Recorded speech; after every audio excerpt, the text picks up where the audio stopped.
Shalom peuple de Dieu, shalom bien-aimés frères et sœurs en Christ, chers auditeurs de la radio-TV évêque charismatique catholique, la voix de la Trinité. C'est votre frère Rafi, je vous salue dans le puissant, précieux nom de notre Seigneur Jésus-Christ en ce matin. Je souhaite la bienvenue à ce tonus matinal de ce jour, une grande joie bien-aimée de partager avec vous la parole de Dieu aujourd'hui que nous allons lire de Marc 7, verset 8. Marc 7, verset 8. Bénissons le Seigneur tout d'abord. Élevons le nom du Seigneur. Papa, nous te rendons gloire, nous te bénissons, nous te louons, nous te disons merci pour ce moment, Yahweh. Nous voulons reconnaître que tu es Dieu. Merci pour le souffle de vie. C'est pas un fait du hasard, mais c'est ta grâce qui nous a levés ce matin. Pour la vie de mon frère, de ma sœur, je viens te dire énormément merci, Seigneur. Merci. Tu dis tout concourt au bien de ceux qui aiment Dieu, Père. Merci parce que tu feras tout concours, tout événement, toute situation de cette journée pour notre bien. C'est pourquoi nous voulons déjà te dire merci pour les exploits que tu vas accomplir pour nous en ce jour, la protection que tu déploies, Père. Le ministère des anges qui est en mouvement, Yahweh. Je viens te rendre gloire et te dire énormément merci. Merci infiniment, Seigneur Dieu, d'être là. Merci, éternel Dieu, de nous accompagner, de nous rassurer, de nous aimer. Merci pour ta lumière, Seigneur, qui nous enveloppe en ce jour. Nous sommes rassurés, Papa. Merci pour Jésus. Merci pour cet amour que tu as démontré pour nous, ton peuple. Oh Yahweh, merci. Merci parce que nous ne sommes pas seuls. Nous ne sommes pas seuls. Tu veilles sur nous. Tu connais même le nombre de nos cheveux. Tu prends soin de nous, Seigneur. Nous sommes la prunelle de tes yeux. Et tu as nos mains gravées, Seigneur. Nos noms gravés sur la main de tes paumes, Seigneur. Tu nous regardes constamment, Seigneur. Nous voulons te rendre gloire. Nous voulons te dire énormément merci. Merci parce que nous avons du prix à tes yeux, nous avons de la valeur. L'homme ne voit peut-être pas cela, mais toi tu sais comment tu nous as créés, c'est que nous sommes réellement, en vérité. Nous te disons merci Papa. Merci Saint-Esprit de prendre le commande de ce moment, de nous conduire dans les voies de Dieu, de saturer l'atmosphère spirituelle et physique. Conduis-nous dans les voies de Dieu au nom de Jésus. Alléluia. La Bible déclare, bien-aimé, dans le livre de Marc 7, à partir du verset 9.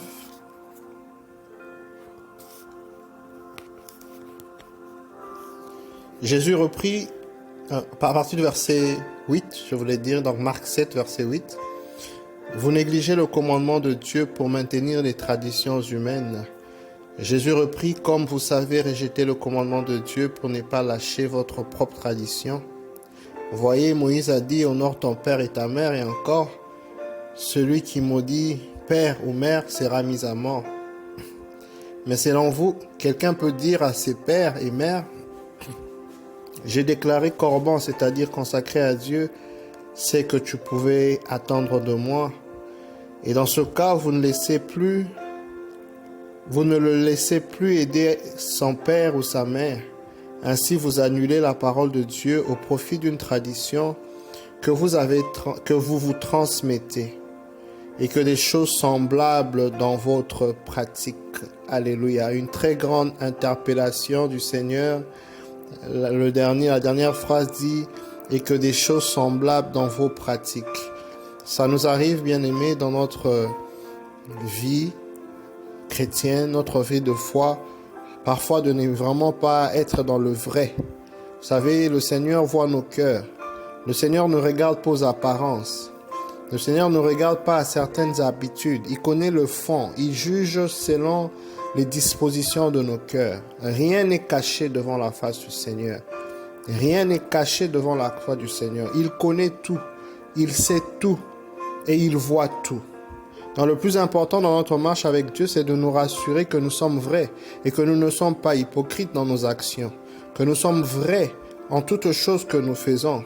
Vous voyez, et que nous prenons la parole de Dieu pour parole de Dieu, qui n'est pas une parole humaine, mais une parole vraie, véridique, une parole qui nous donne la vie. Alléluia. Une parole qui est capable de nous aider. Parce que quand Dieu nous demande de faire une chose, quand il nous demande de respecter sa parole, c'est pour notre bien. C'est pour notre bien. Il veut nous éviter le malheur. Il veut nous éviter la tristesse. La Bible dit que la vie se trouve dans les sentiers de... Donc quand nous sommes dans les sentiers de la justice, quand le Seigneur nous mène vers ces sentiers, c'est pour notre propre bien. Mais combien sont ces fois que nous faisons opposition nous-mêmes, bien-aimés, à cause de nos traditions, à cause de nos coutumes, à cause de nos mauvaises habitudes, bien-aimés, à cause de la formation que le monde, n'est-ce pas, nous a accordée, nous a donnée, bien-aimés. Nous faisons opposition, nous luttons, nous contestons contre la parole de Dieu. Or, la Bible dit que la parole de Dieu est oui et amen. Alléluia. La parole de Dieu est oui et amen. Je viens donc t'exhorter en ce matin, bien-aimé, à te retracter de toute compromission. Tout ce qui est compromission. Il y a des choses qu'on ne peut pas voir dans la vie du chrétien, du fils et fille de Dieu. Tout ce qui est fraude, tout ce qui est mensonge, tout ce qui ne glorifie pas la parole du Seigneur dans tous nos milieux dans lesquels nous nous retrouvons. Que ce soit nos milieux académiques, que ce soit nos milieux, n'est-ce pas, professionnels, que ce soit nos milieux communautaires. Il y a des choses pour lesquelles nous devons être fermes. On ne peut pas céder au compromis, bien-aimé. On ne peut pas céder à la fraude, à la triche. Il y a un adage qui dit tout chemin mène à Rome. Mais le chrétien ne peut pas penser que tout chemin mène à Rome. Non. Parce que Jésus a dit il est le chemin, la vie et la vérité. Alléluia. Donc le chemin que toi tu dois prendre, le chemin que toi tu dois emprunter, c'est le chemin qui mène vers la vie. C'est le chemin de Christ. C'est le chemin qui a été tracé par ton Créateur. C'est ce que toi tu dois suivre. Donc quand tu es dans un milieu où les gens, n'est-ce pas, font des choses qui sont contraires à ta foi, à tes valeurs, bien-aimé, tu ne peux pas avoir honte. Tu ne peux pas te compromettre. Tu ne peux pas chercher à faire pour plaire aux autres. L'apôtre Paul dit, si je venais à plaire aux hommes, je ne suis pas disciple de Christ. Donc tu ne peux pas céder à la compromission. Tu dois t'attacher à ta foi. Jésus a dit, si tu le nies devant les hommes, il te niera aussi devant son Père. Donc, bien-aimé, quand on est chrétien, on doit porter sa croix. On doit porter sa croix.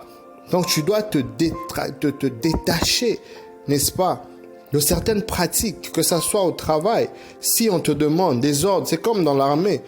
Un ordre qui n'est pas bien donné, qui est illégal, ne va pas être exécuté par le subalterne.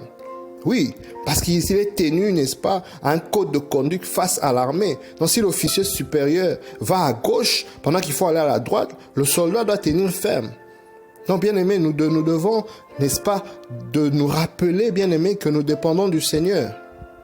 Nous dépendons du Seigneur. La Bible dit, vous avez peur contre ceux qui peuvent seulement tuer votre corps.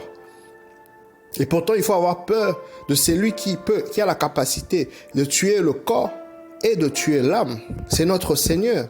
Donc quand tu agis, quand tu veux poser une action, quand tu veux réagir, quand tu veux faire, bien aimé, tu devras te conscientiser du fait que c'est le Seigneur d'abord que tu veux honorer. On te demande de faire quelque chose qui n'est pas bien. Tu es en train de voir un certain profit en agissant d'une certaine manière qui n'honore pas Dieu. Mais c'est éphémère. C'est vraiment éphémère. Je me rappelle le témoignage que j'ai entendu d'une jeune femme qui était comme stagiaire dans une boîte et qui, malheureusement, par influence, s'est fait piéger, n'est-ce pas, par le directeur ou encore le propriétaire de l'endroit, ou un cadre fait de l'endroit où elle était. Malheureusement, elle est tombée en compromission et tout ça. Et qu'est-ce qui s'est passé après? Après un temps, l'équipe vient changer. Le directeur ne plus. Ce chef, n'est-ce pas, avec lequel elle était tombée en compromission, n'était plus à cet endroit-là. Et bien aimé, ce témoignage dit que cette dame, bien que l'équipe avait changé, depuis qu'elle était au même poste, des gens qui sont venus après elle pouvaient aller en promotion. Elle ne bougeait jamais. Elle ne bougeait jamais. Elle était toujours au même endroit. Jusqu'à ce qu'elle est allée, n'est-ce pas, une fois en écoute avec un serviteur de Dieu. Et voilà que Dieu révèle au fait la source de son problème. Elle aurait dû attendre. Tout chemin ne mène pas, n'est-ce pas, à Rome, bien-aimé. Non. Tout chemin ne mène pas à Rome.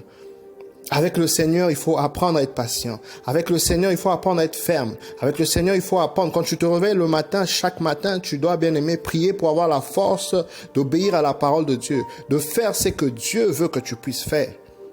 Pour que tu gardes la parole, pour que tu n'annules pas le commandement de Dieu au profit des traditions humaines. Le monde va t'offrir des raccourcis. Le monde va t'offrir beaucoup de choses. L'ennemi, et la Bible dit que la terre tout entière a été soumise, le monde a été soumis à la puissance de l'ennemi. On t'offrira des chemins courts, on t'offrira des raccourcis, bien-aimé. Mais rappelle-toi de ton identité, rappelle-toi de ton alliance, rappelle-toi de ton allégeance, rappelle-toi toi de ta famille spirituelle, la famille de Christ bien-aimé. Cela doit être imprégné dans ta conscience, dans ton cœur, et ça doit être la source de ta motivation pour chercher à plaire Dieu. Tu ne cherches pas à plaire ton boss, parce que ton boss, c'est Dieu qui l'a créé. Ce n'est pas lui qui a ta main en vie. Non, non, non. Ta vie ne dépend pas de lui. Donc, s'il te demande de faire quelque chose qui est un mensonge, tu dois être en mesure de tenir ferme.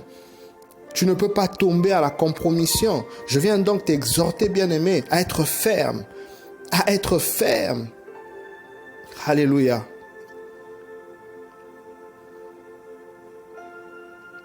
Vous négligez le commandement de Dieu pour maintenir les traditions humaines. Et Jésus donne l'exemple, n'est-ce pas, où il faut aider son père, sa mère, honorer son père, sa mère. Mais les gens, n'est-ce pas, ils prennent la parole de Dieu et ils changent. Ça nous arrive parfois, il y a certaines personnes qui prennent les versets de la Bible, qui les arrangent pour en faire toute une doctrine. La Bible doit être lue comme un tout. Oui. Et la Bible ne se contredit pas. Le Saint-Esprit ne peut pas se contredire. Donc, tu ne peux pas prendre un verset et puis développer une doctrine selon ce qui t'arrange. On parle, la Bible, le Seigneur recommande. Il y a une loi spirituelle qui parle des sémences. Genèse 8, 22. Les sémences existeront toujours. N'est-ce pas? Je suis en train de paraphraser. Donc, il y a une loi qui a été établie par le Seigneur ainsi. On parle de la dîme. La dîme a existé avant la loi de Moïse. La dîme a existé pendant la loi de Moïse et même après. Jésus fait référence de la dîme, même après. Ananias et Saphira ont été frappés de mort à cause du fait qu'ils voulaient cacher, par exemple, dans les Actes des Apôtres, leurs biens. Or, la dîme, c'est 10%. On ne demande même pas tout. Le Seigneur est généreux, très généreux en demandant seulement 10%. Mais curieux sont ces fois où, malheureusement, les chrétiens qui vont se mettre à contester même la parole de Dieu, qui vont se mettre à raisonner par rapport à ce que Dieu a dit. Bien-aimé, la parole de Dieu est oui et amen. Tu t'attaches aux traditions humaines et tu annules le commandement de Dieu quand tu te mets justement dans une position de contestation. Au lieu d'être dans une position d'humilité, peut-être de demander au Saint-Esprit d'ouvrir tes yeux. Quand tu ne connais pas quelque chose, bien-aimé, demande au Seigneur de t'enseigner encore plus. Mais ne sois pas fermé, ne conteste pas. Parce que quand Dieu, comme je disais au départ, quand Dieu te demande de faire quelque chose, c'est pour te bien. C'est pour ton bien. C'est pour te bénir. Quand Dieu te demande de relâcher et de donner, que ça soit la dîme, l'offrande, l'aumône, toute autre chose, c'est parce que c'est la porte par laquelle le Seigneur va passer pour te bénir. La Bible dit, à celui qui donne peu, on donnera peu, celui qui donne beaucoup, on donnera beaucoup. Non, le Seigneur est vrai dans sa parole. Comment est-ce que nous annulons justement la parole de Dieu au profit des traditions humaines quand nous nous mettons dans cette démarche de contester, par exemple, ce que la Bible dit, ce que la parole de Dieu dit, au minimum, demandons à ce que le Saint-Esprit puisse encore nous enseigner. Parce que la Bible dit, mon peuple périt par manque de connaissance. Donc je viens t'exhorter aussi, bien-aimé, en ce matin, pour te demander d'avoir ce cœur humble, ce qui vient encore apprendre. S'il y a des choses peut-être que tu n'as pas compris dans une exhortation ou encore dans un moment, n'est-ce pas, de prière ou encore d'échange, oui, tu as le Saint-Esprit, le Paraclet qui est le meilleur enseignant. Sois ouvert, ouvre ton cœur, ne sois pas fermé, bien-aimé. Ne sois pas fermé. La Bible t'appelle, la parole de Dieu t'appelle au discernement. C'est très important de discerner. C'est pourquoi la Bible dit, n'éteignez pas le Saint-Esprit.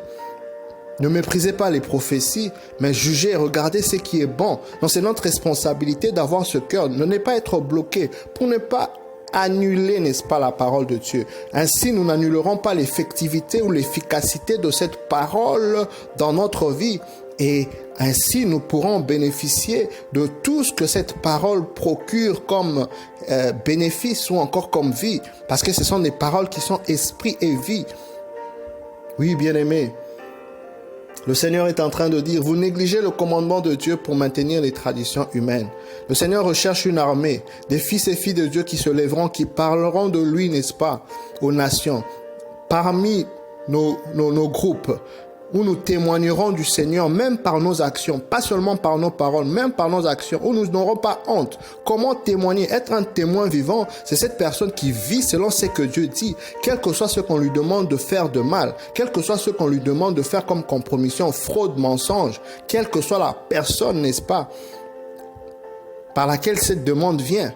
Quand tu honores le Seigneur, Parce que tu as respecté le précepte du Seigneur, quel que soit ce qui t'arrive, le Seigneur t'en sortira toujours. Bien-aimé, je viens te parler de Paul et Silas. Ils étaient en pleine mission du Seigneur, ils venaient de faire quelque chose pour le Seigneur, mais voilà qu'une ville s'est levée contre eux. Il y a une dame, n'est-ce pas, qui a été le point de contact par lequel le malheur est venu. Ils se sont retrouvés en prison. Vous voyez, c'était un malheur, ça paraissait, c'était un malheur parce qu'ils étaient retrouvés et pourtant ils étaient dans l'œuvre du Seigneur. Donc parfois tu auras à souffrir certaines choses simplement à cause de la justice. Et c'est mieux pour toi de souffrir pour la justice que de souffrir parce que tu as péché. Parce que David a dit, quand David, n'est-ce pas, a fait le recensement, Dieu l'a demandé de choisir entre 3 fléaux. La peste, la famine ou encore qu'il tombe devant Dieu ou devant les ennemis. Et David a dit non, mieux vaut tomber devant Dieu parce que Dieu aura pitié. Donc mieux vaut, bien aimer, se cadrer du côté de Dieu. Mieux vaut être en accord avec Dieu parce qu'il aura pitié de toi. Mieux vaut souffrir pour la justice parce que Dieu va te récupérer. Si tu souffres pour le mal, Satan ne peut pas sauver. Les démons ne peuvent pas sauver. L'ennemi ne peut pas sauver. Il n'y a pas de récompense en tombant dans la compromission, mais il y a une récompense. Même si tu souffres pour un temps, il y aura des fruits paisibles de justice qui viendra après. Parce que Dieu va t'honorer, parce que tu l'as honoré. Même si ça semble comme s'il y a encore une souffrance, mais tu verras comment Dieu va t'honorer. Oui, bien-aimé, tiens ferme avec la parole de Dieu. Je viens t'exhorter et t'inviter en ce matin de tenir ferme et de demander la grâce, la force de pouvoir obéir à cette parole. Parce que, comme je disais tout à l'heure, la vie se trouve dans les sentiers de justice. Sois béni, bien-aimé, et que le Seigneur te fortifie. Amen.